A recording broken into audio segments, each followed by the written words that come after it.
दोस्तों, ये कहानी प्रिया और उसके अंधे ससुर की है। ये कहानी आप पूरी सुनिएगा, आपको बहुत पसंद आएगी। प्रिया की उम्र अभी 32 साल है और उसकी शादी को 7 साल हो चुके हैं। प्रिया के चेहरे पे एक उदासी सी रहती है क्योंकि उसका पति उससे ज़्यादातर दूर ही रहता है। उनका कोई बच्चा भी नहीं था, शायद उसका पति उससे दूर रहता था इसलिए।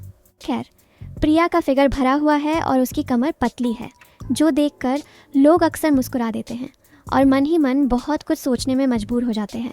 उसकी आंखें बड़ी बड़ी हैं और जब वो हंसती है तो उसके गालों पर डिम्पल पड़ जाते हैं। प्रिया के पति का नाम राहुल है और वो एक अच्छी नौकरी करते हैं, लेकिन काम के सिलसिले में अक्सर बाहर रहते हैं। प्रिया के ससुर जी एक रिटायर्ड टीचर हैं, लेकिन उनकी आंखों की रोशनी कई साल पहले चली गई थी जब उनका एक एक्सीडेंट हुआ था। अब वो अंधे हैं और घर में उनकी देखभाल का जिम्मा प्रिया पर हैशार है, क्योंकि उनकी सास जी भी काफ़ी बूढ़ी है और वो खुद अपने आप को मुश्किल से संभालती है। उनके घर में सासू माँ, अंधे ससुर जी और पति राहुल और वो खुद रहती है। सासू माँ बूढ़ी है लेकिन थोड़ी सख्त मिजाज की है और वो प्रिया को बहुत पसंद करती है। राहुल का काम ऐसा था कि वो हफ्ते में 3-4 दिन घर से बाहर ही रहता था। घर एक पुराना लेकिन बड़ा सा मकान था। उनके ससुर जी का कमरा नीचे था क्योंकि सीढ़ियाँ चढ़ना उनके लिए मुश्किल था। प्रिया ऊपर वाले कमरे में राहुल के साथ रहती थी। उस दिन राहुल काम पर चला गया था। सासू माँ किसी के घर गई थी। घर में सिर्फ प्रिया और ससुर जी थे। ससुर जी ने कहा, बेटी, मुझे रेडियो निकालना है, वो अलमारी के ऊपर रखा है, लेकिन मैं पहुँच नहीं पाता। प्रिया ने तुरंत कहा, हाँ पापा जी, मैं निकाल देती हूँ। वो अलमारी के पास गई, लेकिन अलमारी ऊंची थी। प्रिया को थोड़ा ऊपर उठना पड़ा। उसकी साड़ी थोड़ी सरक गई, लेकिन वो जल्दी से संभाल ली। ससुर जी बैठे थे, लेकिन उनकी आंखें तो देख नहीं सकती थीं। फिर भी प्रिया को लगा कि वो शायद महसूस कर रहे हैं। ससुर जी ने कहा, बेटी सावधान रहना, गिर मत जाना। प्रिया ने रेडियो उतारा और उनके पास रख दिया। वो बोली, पापा जी, ये रेडियो काफ़ी पुराना है। ससुर जी ने कहा, बेटी, ये रेडियो मेरे पापा की निशानी है। मैंने सोचा मैं घर में अकेले बोर हो जाता हूँ, सोचा आज रेडियो ही सुन लूँ। प्रिया ने उनका हाथ अपने हाथ में रखा और कहा, अरे पापा जी, आप अकेले कहाँ हैं? मैं आपके साथ हूँ ना हमेशा। अगर किसी चीज़ की ज़रूरत हो तो मुझे बताना, आप अकेले नहीं हो।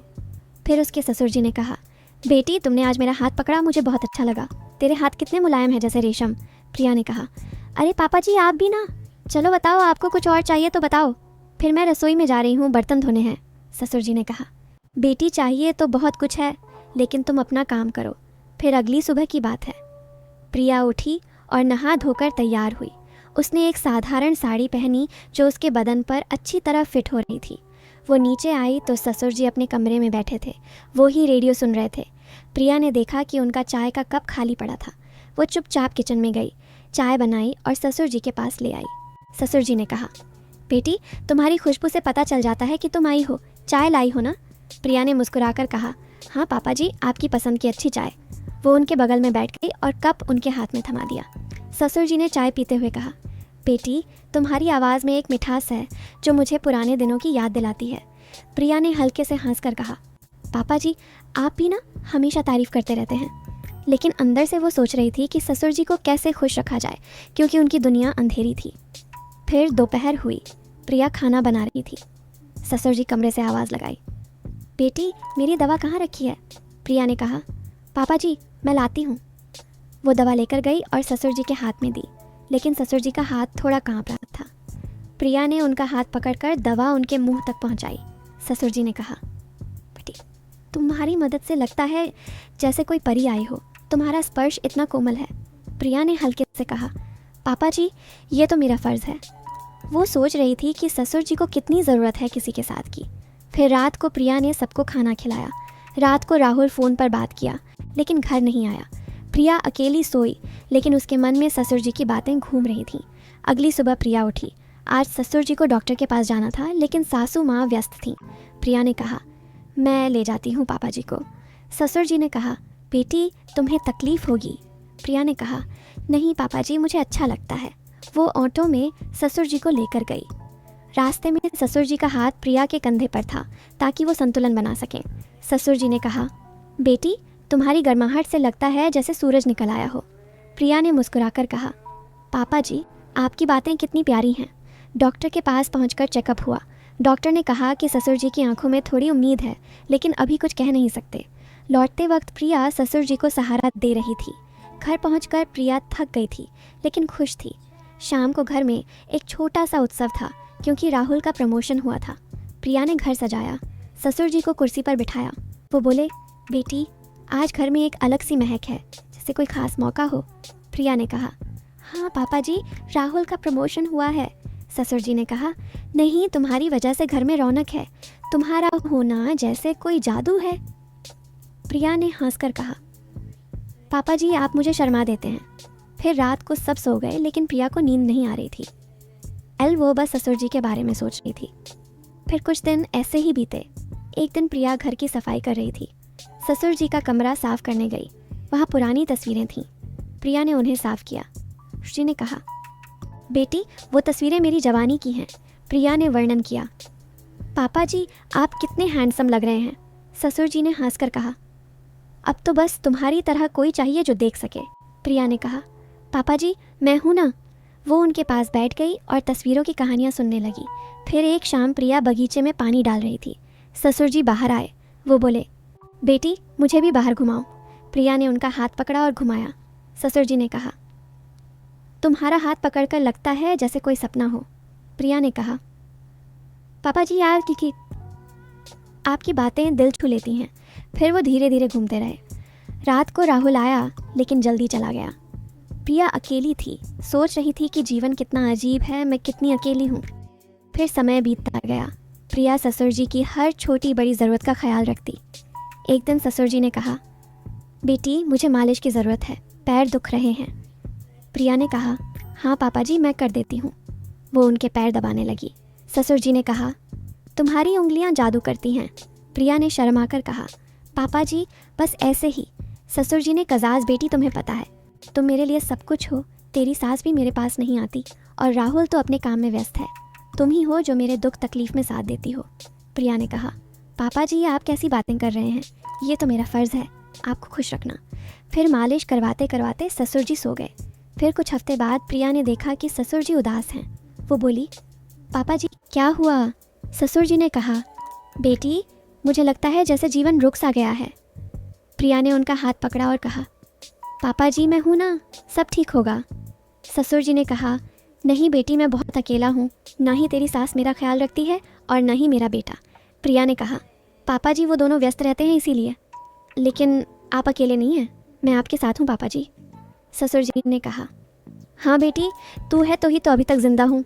फिर एक दिन प्रिया बाजार से कुछ सामान लाई जो ससुर जी को पसंद था। वो बोली, पापा जी ये आपके लिए। ससुर जी ने छूकर कहा, बेटी तुम्हारी पसंद हमेशा सही होती है। प्रिया ने हंसकर कहा, पापा जी आपकी खुशी से मुझे खुशी मिलती है। शाम को वो साथ बैठे और गाने सुन रहे थे। ससुर जी का सिर प्रिया के कंधे पर था, क्योंकि वो थक गए थे। प्रिया ने उन्हें सहारा दिया। वो सोच रही थी कि ये रिश्ता कितना ख़ास है। प्रिया की इन छोटी छोटी बातों का असर ससुर जी पर हो रहा था। फिर धीरे धीरे प्रिया ससुर जी की दुनिया का हिस्सा बन गई। वो उनके लिए किताबें पढ़ती, ब्रेल में मदद करती। ससुर जी कहते, बेटी तुम्हारी आवाज़ में जादू है, मुझे तेरी आवाज़ बहुत पसंद है। प्रिया कहती, पापा जी बस आप ऐसे ही खुश रहो। फिर समय ऐसे ही बीत रहा था। गांव में ठंड शुरू हो गई थी।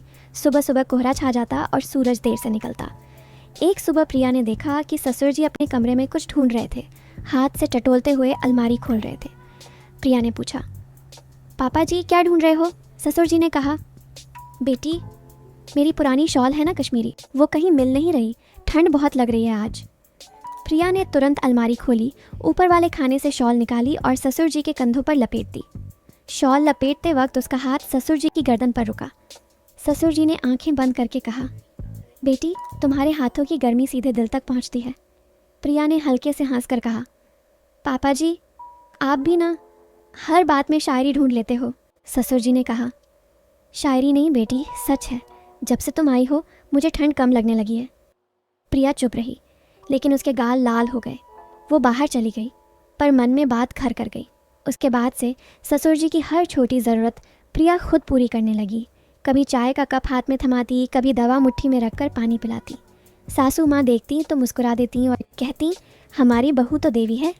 लेकिन प्रिया को पता था कि ये देवी वाली बात नहीं, बस उसे अच्छा लगता था जब ससुर जी खुश होते थे। एक शाम की बात है, बिजली चली गई थी। पूरी रात बिजली आने जाने का खेल चलता रहा। सासू माँ जल्दी सो गईं। प्रिया ससुर जी के कमरे में मोमबत्ती लेकर गई। ससुर जी ने कहा, बेटी तुम भी सो जाओ, मैं ठीक हूँ। प्रिया ने कहा, नहीं पापा जी, मोमबत्ती बुझ ना जाए, मैं यहीं बैठी रहती हूँ। वो कुर्सी खींच कर उनके बगल में बैठ गई। मोमबत्ती की लौ हल्की हल्की हिल रही थी। ससुर जी ने हाथ बढ़ाया और प्रिया का हाथ टटोल कर पकड़ लिया। ससुर जी ने कहा, बेटी डर तो नहीं लग रहा? प्रिया ने कहा, आपके पास बैठी हूँ तो डर कैसे लगेगा? प्रिया ने कहा, पापा जी कोई कहानी सुनाओ ना। फिर ससुर ने कहानी सुनाई। ससुर जी कहानी सुनाते सुनाते और प्रिया कहानी सुनते सुनते सो गई। फिर धीरे धीरे ससुर जी प्रिया को अपनी हर बात बताने लगे। कभी जवानी की बातें, कभी स्कूल की, कभी बीवी की यादें। प्रिया सब सुनती और बीच बीच में हंस देती। एक दिन ससुर जी ने कहा, बेटी मुझे लगता है मैंने तुम्हें बहुत परेशान कर दिया। प्रिया ने कहा, नहीं पापा जी, आप मेरे लिए बोझ नहीं, मेरी जिम्मेदारी हो, और वैसे भी आपकी बातें सुनकर मुझे अच्छा लगता है। ससुर जी ने कहा, तुम्हारी आवाज़ में एक सुर है जो मेरे अंदर कहीं खोया हुआ संगीत जगा देता है। प्रिया ने शर्माकर सिर झुका लिया। फिर एक दिन कुछ ऐसा हुआ जो प्रिया ने सोचा भी नहीं था। ससुर जी को अचानक सीने में तेज़ दर्द हुआ। रात के 2 बजे थे। प्रिया दौड़कर आई। सासू माँ घबरा गईं। प्रिया ने तुरंत ऑटो बुलाया और ससुर जी को अस्पताल ले गई। डॉक्टर ने कहा, माइनर अटैक था, खतरे से बाहर हैं, लेकिन अब बहुत ख्याल रखना होगा। अस्पताल में ससुर जी प्रिया का हाथ पकड़े रहे। प्रिया रात भर जागती रही। सुबह जब ससुर जी को होश आया तो सबसे पहले प्रिया का नाम लिया। ससुर जी ने कहा, बेटी तुम ना होती तो मैं शायद चला जाता। प्रिया की आंखों में आंसू आ गए। उसने कहा, पापा जी आप ऐसी बातें मत करो, आप मेरे लिए बहुत कीमती हो। ससुर जी ने कहा, तुम मेरे लिए बेटी नहीं, मेरी आंखें हो प्रिया। तुम ना होती तो मैं सच में अंधा होता। प्रिया चुप हो गई। घर लौटे तो सासू माँ ने प्रिया के पैर छुए और कहा, बेटी तूने हमारे घर की लाज रख ली। प्रिया ने उन्हें गले लगाया और कहा, माँ जी ये मेरा घर है, ये मेरा परिवार है। अब ससुर जी की देखभाल और भी ज़्यादा बढ़ गई। प्रिया दिन रात उनके पास रहती। दवा, खाना, नहलाना, कपड़े बदलना सब वो खुद करने लगी। एक शाम प्रिया ससुर जी को बाहर टहलाने ले गई। ठंड का मौसम था पर धूप अच्छी निकली थी। दोनों बगीचे में बैठे। ससुर जी ने कहा, बेटी एक बात पूछूं?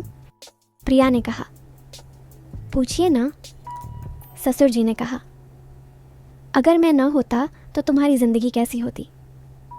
प्रिया ने सोचा और कहा, पापा जी आप न होते तो शायद मैं इतना खुश न होती। आपने मुझे सिखाया कि प्यार सिर्फ पति से नहीं पूरे परिवार से किया जाता है। ससुर जी की आंखों से आंसू बह निकले। प्रिया ने उन्हें पोंछा और कहा, अब रोइए मत, आपकी आंखें मेरी अमानत हैं। फिर एक दिन राहुल आया। उसने सब देखा, प्रिया को ससुर जी के कमरे में आते जाते उनकी देखभाल करते। रात को राहुल ने प्रिया से कहा, तुम बहुत बदल गई हो प्रिया। प्रिया ने कहा, बदला नहीं राहुल, समझदार हुई हूँ। राहुल ने कहा, पापा तुम्हारे बिना अब एक पल नहीं रह सकते। प्रिया ने कहा, हाँ क्योंकि मैंने उसका हर बुरे वक्त में उनका साथ दिया है। जब पापा जी को आपकी ज़रूरत थी, आप तो अपने काम में व्यस्त है, लेकिन पापा जापा जी को आपके सहारे की सख्त ज़रूरत थी। लेकिन आपको कोई फ़र्क नहीं पड़ता ना। अगर मैं न होती तो शायद पापा जी जिंदा भी ना होते। ये सुनते हैं राहुल की आंखों में आंसू आ गए और प्रिया को गले लगा लिया। फिर उस दिन आया जब डॉक्टर ने कहा कि ससुर जी की आंखों में एक ऑपरेशन से रोशनी लौट सकती है। बहुत रिस्क है पर कोशिश की जा सकती थी। सारा परिवार घबरा गया। ससुर जी ने कहा, मैं नहीं करवाऊंगा, मुझे अब अपनी अंधेरी दुनिया पसंद है क्योंकि इसमें प्रिया की रोशनी है। प्रिया ने रोते हुए कहा, नहीं पापा जी, ये आपको देखना होगा, मुझे देखना होगा, राहुल को देखना होगा। मैं चाहती हूँ कि आप मेरी आंखों में अपनी दुनिया देखें। ससुर जी ने प्रिया का हाथ पकड़ा और कहा, ठीक है बेटी, तेरे लिए करवा लूँगा। फिर ऑपरेशन हुआ। 2 हफ्ते बाद पट्टी खुली। ससुर जी ने सबसे पहले प्रिया को देखा। उनकी आंखों में आंसू थे। वो बोले, बेटी तू तो सच में परी है, मैंने सोचा भी नहीं था कि मेरी बहू इतनी सुंदर होगी। प्रिया हंस पड़ी और रो पड़ी। सासू माँ, राहुल सब रो रहे थे। उस दिन के बाद ससुर जी फिर से चलने फिरने लगे, लेकिन अब प्रिया के साथ उनका रिश्ता और गहरा हो गया। अब वो देख सकते थे पर फिर भी प्रिया का हाथ पकड़ कर चलते। कहते, देखने से ज़्यादा भरोसा तो तेरे हाथ पर है बेटी। गांव वाले जो पहले कानाफूसी करते थे अब कहने लगे, देखा सच्चा प्यार क्या होता है, ये बहू नहीं बेटी है।